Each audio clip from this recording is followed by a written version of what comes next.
just saw a black shadow right in front of the window. We're back on the road because we couldn't sleep where we were. See, I'm still hearing something over here. Mira, mira. ¡Ay! Pasó ya. Y tiró la silla. And then a brick came through that window, straight over onto that seat.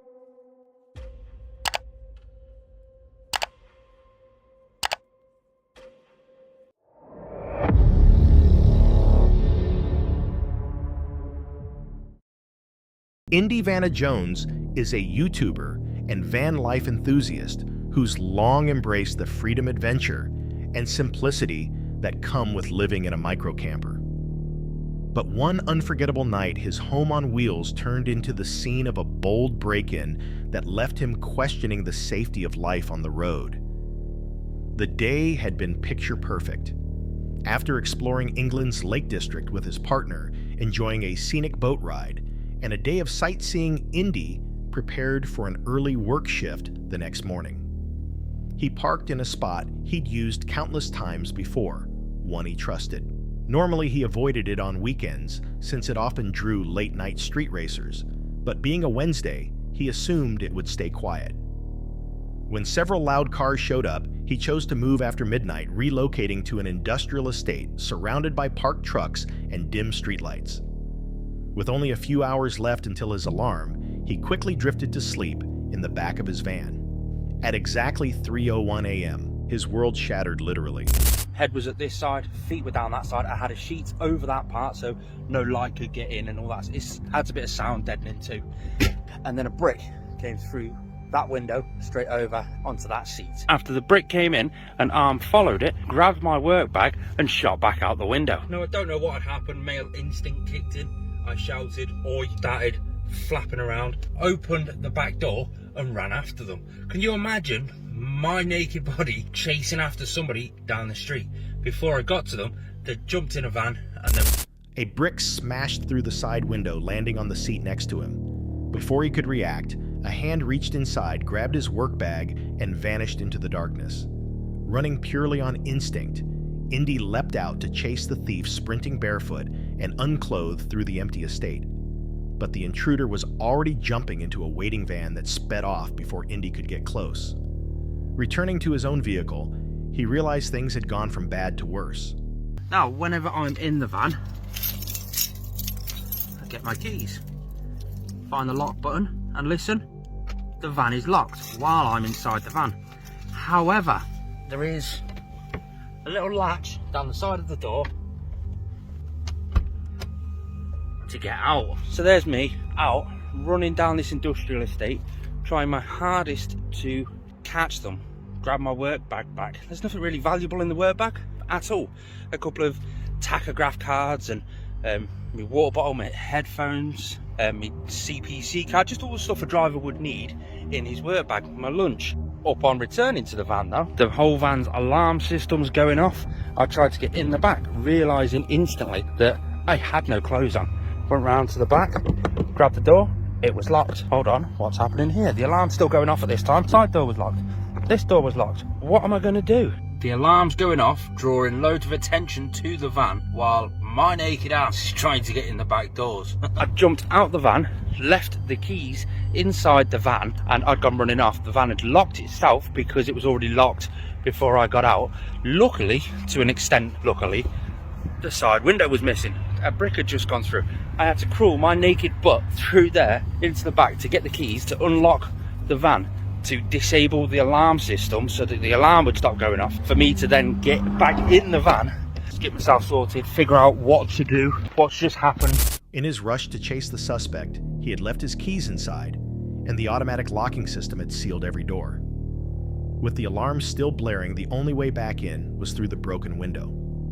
Climbing through the jagged opening, he grabbed his keys, shut off the alarm, and began to assess the damage. The stolen work bag held vital items for his job as a driver: his tachograph and CPC cards, headphones, sunglasses, and even his lunch. Although none of it was worth much money replacing, the documents would take time and cost him.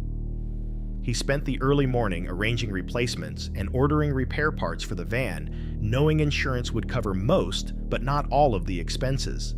Then, a stroke of luck later that day, a Good Samaritan found the tossed-away bag over a fence and contacted Indy's workplace using the ID inside. Incredibly, everything was still there. Despite the relief he still faced, days of driving with a temporary plexiglass panel instead of a window, and the uneasy reminder of how easily it all happened.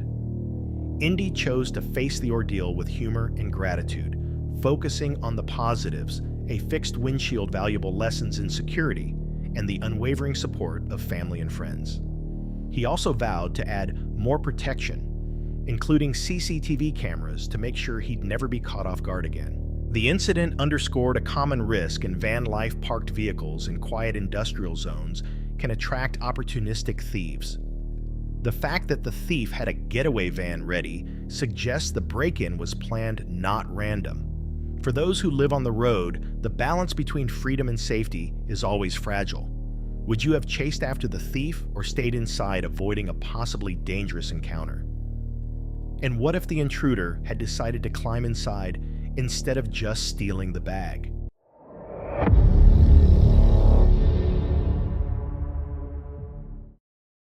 Chris and Charlene had always seen their motorhome as a sanctuary, a place where freedom, scenic views, and peaceful nights came together. From stunning landscapes to calm campsites, their travels had been filled with joy and a deep appreciation for nature. But during one overnight stay in France, that sense of comfort was shattered by a terrifying event that would leave them far more cautious on the road. The day began like many others. They spent hours exploring the countryside, searching for the perfect place to park for the night. Eventually, they found a picturesque hilltop surrounded by trees, complete with benches and a small fire pit. As dusk settled, they lit a fire, enjoyed dinner, and discussed plans for the next leg of their trip. Despite the chill in the air and the rising wind, the evening remained peaceful and inviting. There was just one issue: the slope of the parking spot made sleeping uncomfortable. After some debate, they decided to move to a flatter area farther down the hill. By the time they arrived, exhaustion had taken over. They locked the doors, settled in, and expected an uninterrupted night's rest, but peace was not in the cards. We're back on the road because we couldn't sleep where we were. There were a lot of people outside our van, and we didn't feel safe there. So we sleep, and we heard a lot of noise coming from outside. We think that there were people having a laugh, and a chat, but it turned out to be a nightmare for us. We're very tired right now. Around 3 a.m., they were jolted awake by strange noises outside the motorhome. At first, it sounded like faint voices and distant music, maybe a few people nearby. But the sounds grew louder, and soon the voices were joined by the unmistakable crunch of footsteps circling the vehicle. Then, without warning, the motorhome came under attack. Loud bangs echoed through the night as several people began pounding on the vehicle from different sides. Their dog Holly erupted into frantic barking, sensing danger. Chris and Charlene realized they were surrounded. Heavy thuds struck the front, followed by rapid, aggressive blows along the sides. For a brief moment, Chris considered stepping outside to confront them, but with multiple voices and no idea of their intentions, it was far too risky. Instead, they made a split-second decision to flee. Chris started the engine, and they sped off into the darkness, terrified the group might follow. After about 15 minutes of driving, they finally stopped somewhere that felt safe. Their adrenaline was still surging, making it hard to process what had just happened. By morning, parked in a secure spot, they assessed the situation. There was no visible damage to the motorhome, but the emotional impact was undeniable. The experience was a harsh reminder that even the most peaceful campsite could turn dangerous without warning. They had heard stories of vans being harassed or targeted, but it always seemed like something that happened to others. Now it had happened to them. It forced them to rethink their habits, avoiding isolated areas, trusting their instincts, and keeping doors locked at all times. Despite the fear, they were grateful to have escaped unharmed and without losing any belongings. Still, the encounter left a lasting mark. What had once been an open road, filled with freedom, now carried a trace of unease. It was an experience that would forever change the way they approached life on the road. The attackers' motives remain unknown. It could have been a drunken group seeking trouble, an attempt at intimidation, or even a failed robbery. The coordinated pounding from several sides suggests it was deliberate rather than random. If you were surrounded by strangers in the middle of the night, would you have stayed inside and called for help, or made the same split-second choice to flee? The video opens with a lone explorer returning to a remote section of forest. The uploader, who runs the YouTube channel Sooner Sasquatch, recounts a disturbing incident that occurred here just a week earlier. And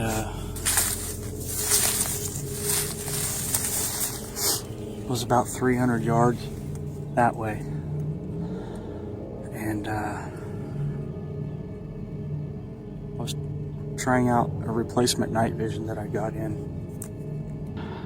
And I don't say it in the video, but something started walking towards me from my left, from off this way towards me, and you could hear the sticks breaking towards the end of the video, and it kind of freaked me out. I didn't say anything in the video, but I just shut the camera off and put everything up and left. It wasn't far from my vehicle. While testing a replacement night vision camera, he had heard distinct footsteps and snapping branches approaching from his left.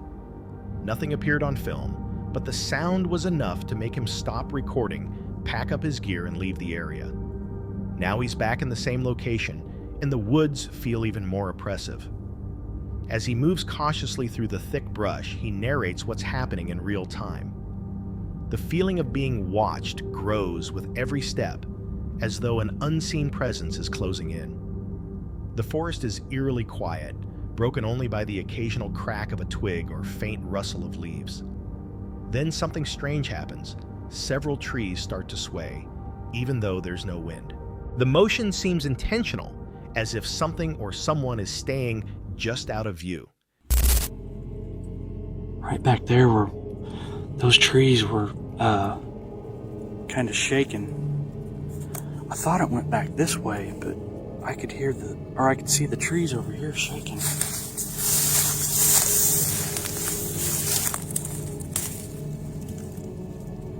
See, I'm still hearing something over here. And it's really cold. I keep seeing a black shape in there. His camera briefly catches a dark figure flickering between the trees. He approaches visibly tense. The silence amplifies every sound: his footsteps, the crunch of leaves, the creak of branches. On the ground, the vegetation looks freshly trampled, as if something large has passed through, yet there are no visible animals. When he sweeps his flashlight across the area, he spots clearings that line up with where the movement seemed to begin.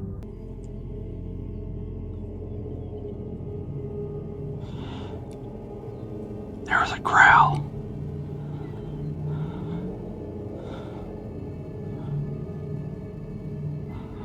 I'm gonna do a real slow pan and then I'm getting out of here. I'm freezing.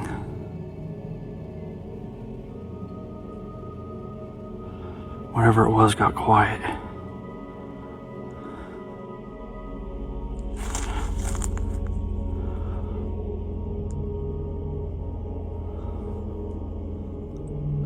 Right through there is where I think it went. You can see right in the middle of my screen is it's all open. You can see where stuff's been trampled, and I'm getting some movement back here where I'm pointing the camera right about now. I can hear it back there. I'm by myself and I'm not armed today. The tension spikes when a deep guttural growl echoes from farther inside the woods. The sound is faint but chilling. Alone and without a weapon, he hesitates to move forward.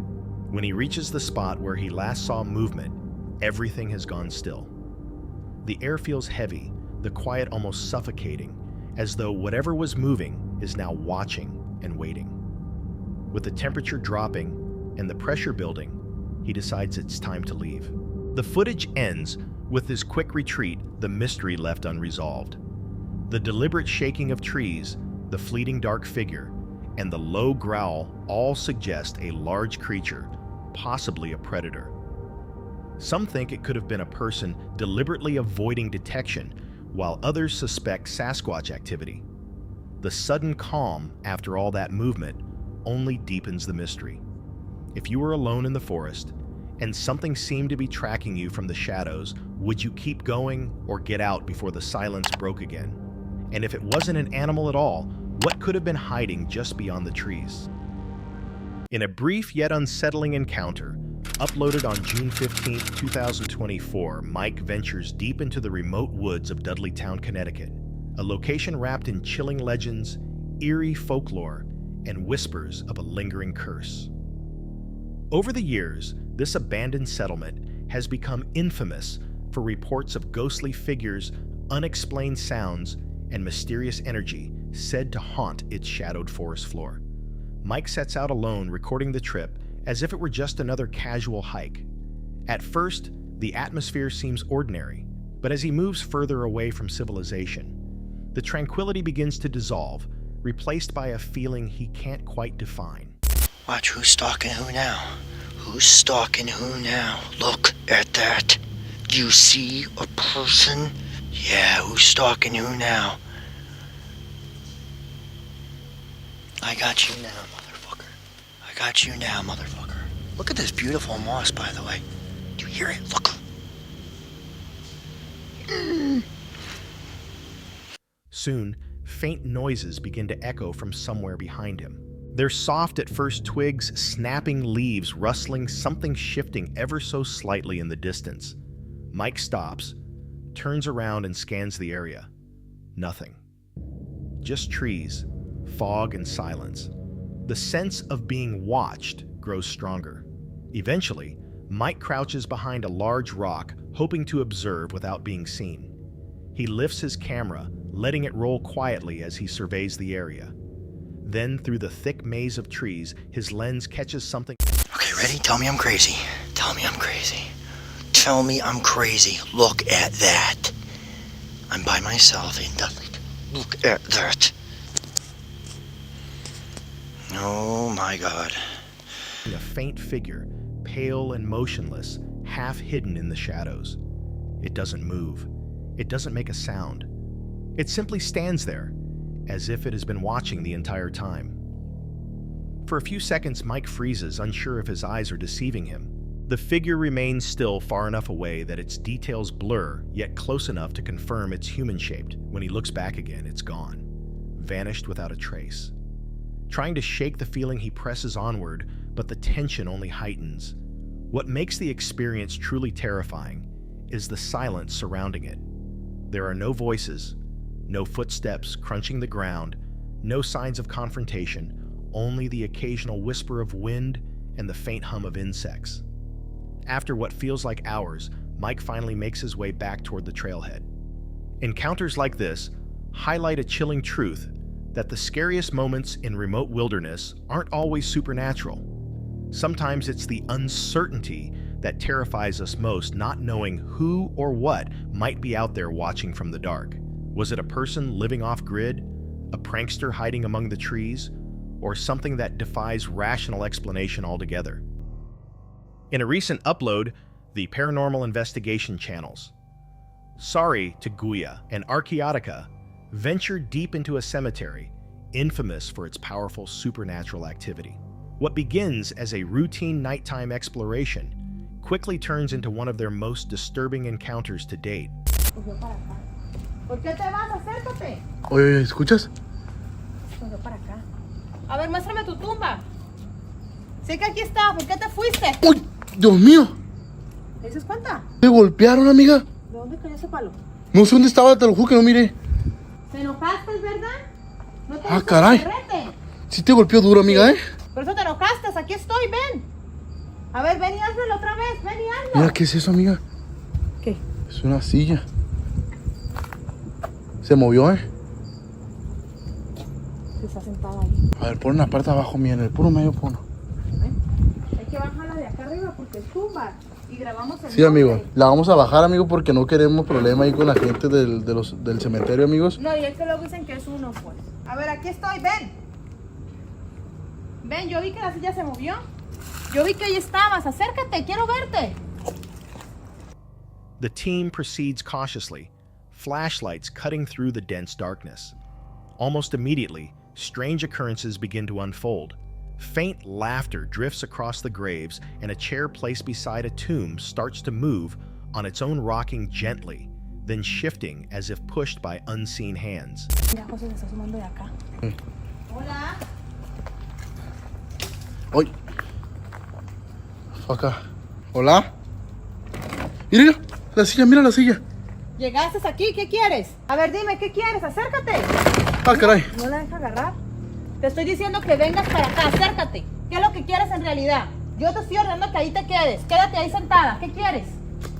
A ver, si estás aquí realmente, muéstrate en este momento. Yo quiero verte, no quiero que muevas la silla, quiero verte. No quiero que me retes con una silla, quiero poderte ver. Si estás aquí realmente, muéstrate. A ver, muéstrate, quiero verte, acércate. No quiero que te estés escondiendo, ni que te manifiestes agrediéndome, acércate. Mira. Y a tus pies. Exactamente, es que está enojada, pues. Moments later, one of the investigators is suddenly struck by an invisible force, causing the team to freeze in disbelief. Attempts to communicate peacefully with whatever might be present go unanswered, yet the atmosphere continues to change. The chair's movements grow deliberate, almost intelligent, as though something unseen is using it to send a warning. One member suggests the energy feels feminine based on subtle impressions and emotional cues sensed in the air. Whatever its identity, it's clear that the entity does not welcome their presence. Cuidado, cuidado. Amigos, somos 656 personas. Apóyenme a compartir, mi gente hermosa. Apóyenme a compartir y distribuir este contenido, amigos. Vamos, sí se puede. Sí se puede llegar a más compartida. ¿Cómo de que no, mi amigos? Pues toda... Ah, no manches. Qué asco. Pues mira toda la brujería que hay, amiga. ¿Qué? Hay brujería con cráneo y todo, mira. Qué asco. Ya apesta horrible. Huele horrible. Eso ya se reventó. Eso ya hizo lo que tenía que hacer, José. Vean toda la brujería, amigos. Mira, tiene cocos.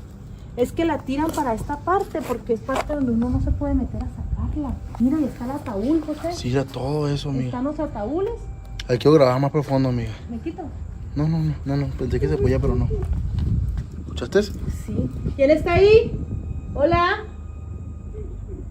As the group explores deeper, they uncover remnants of brujeria, or witchcraft, scattered around the cemetery.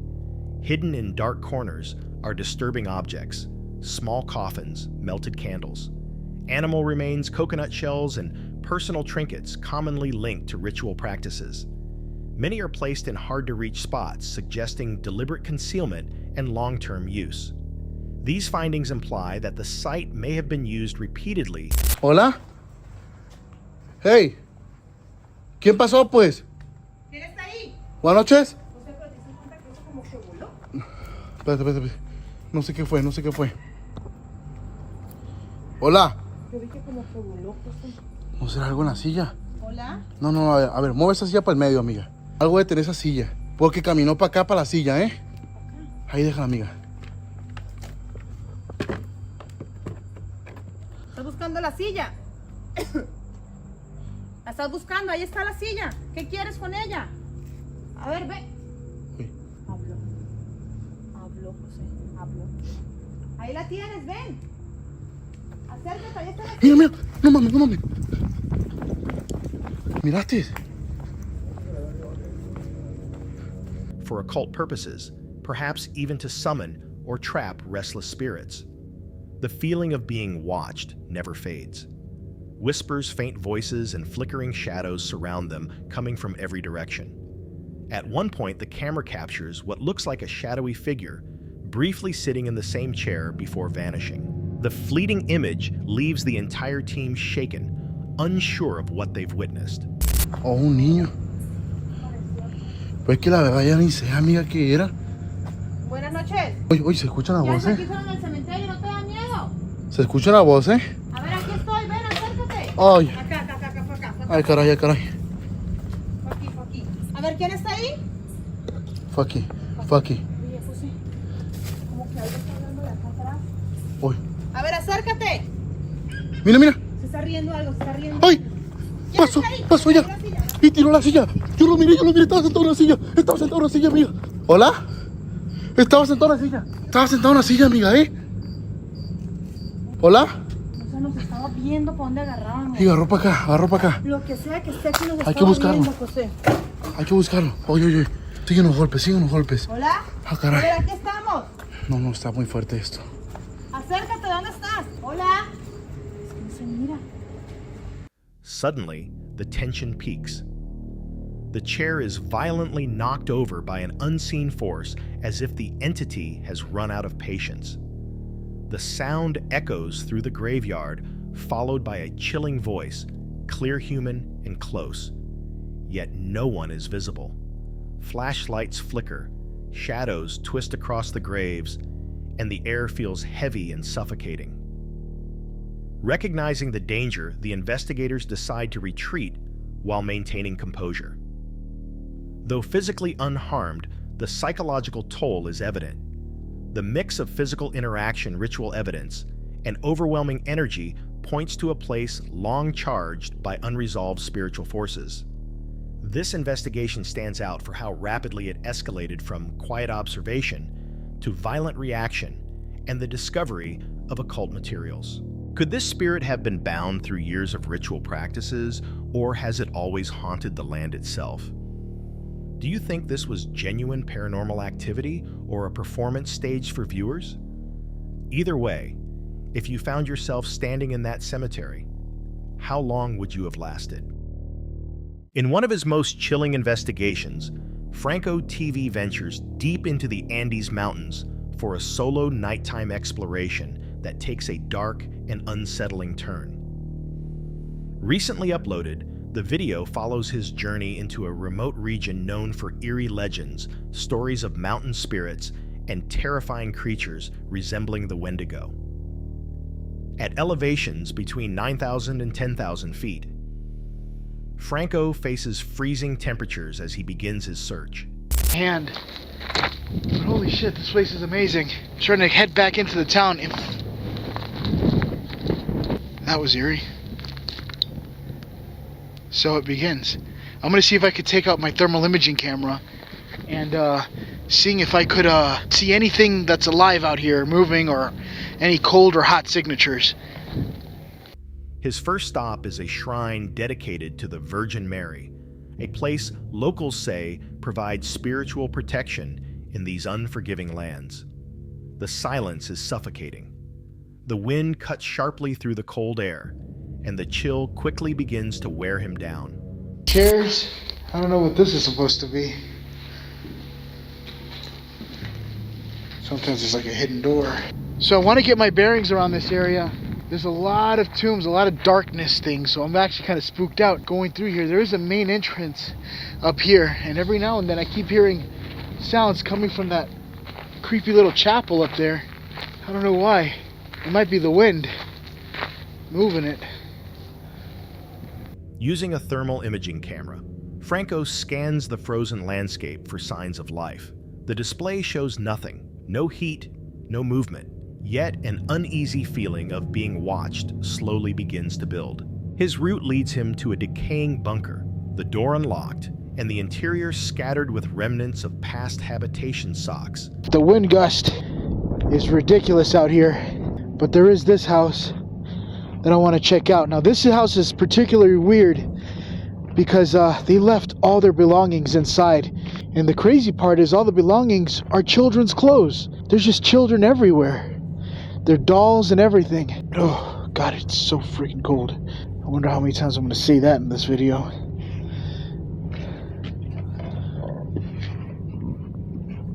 You see? And then you have a whole bunch of clothes, shoes. There's kids' shoes in here too.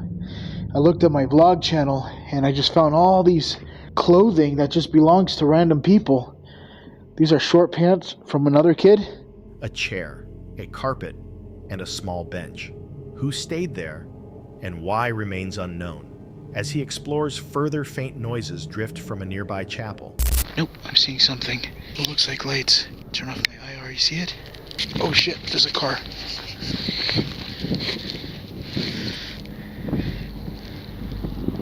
Somebody just came in here. Holy shit. I hope they're not part of the people with the lights.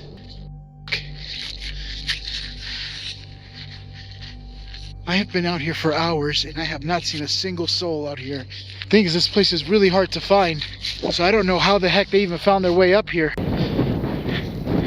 It is so windy right now. Sorry if my voice sounds muffled. At first he assumes it's the wind. Then flickers of motion appear, shadows sliding across windows and slipping past doorways. Switching between infrared thermal and flashlight views, Franco tries to capture something clearer. For an instant, he records a dark figure moving across a chapel window, a chilling validation of what he feared. The unease intensifies when he discovers an abandoned house nearby. Inside, he finds children's clothes, toys, and shoes left untouched, as though time itself had stopped.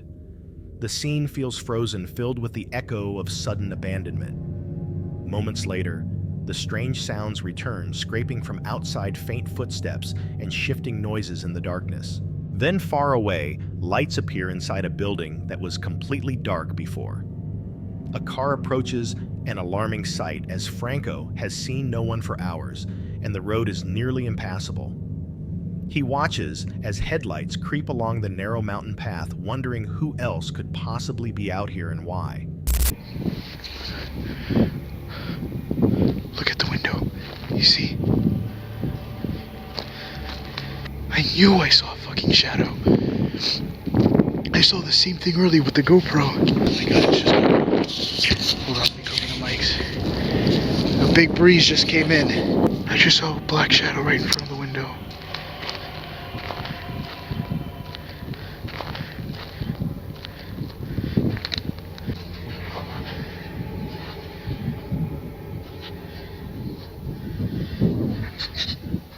From a distance, he keeps recording. Lights flicker in nearby structures and shadowy figures move behind windows. Back inside the house, Franco notices handprints on the wall, some low to the ground like those of children, others higher, appearing desperate or frantic. Then, without warning, his camera shuts off. When it finally powers back on, Franco captures one final disturbing image, a dark silhouette standing perfectly still in front of a window, the same figure he had seen earlier. Overwhelmed but determined, he pushes forward briefly. Yet the combination of strange phenomena and the presence of unknown visitors forces him to end the investigation. This case seems to suggest more than simple spiritual activity. It hints at overlapping layers of both human and supernatural mystery. Was this mountain haunted by its tragic past? Or were the unknown arrivals connected to something far more real and far more dangerous? If you were alone in the freezing Andes, with shadows in the windows, and strangers on the road, would you stay or would you leave?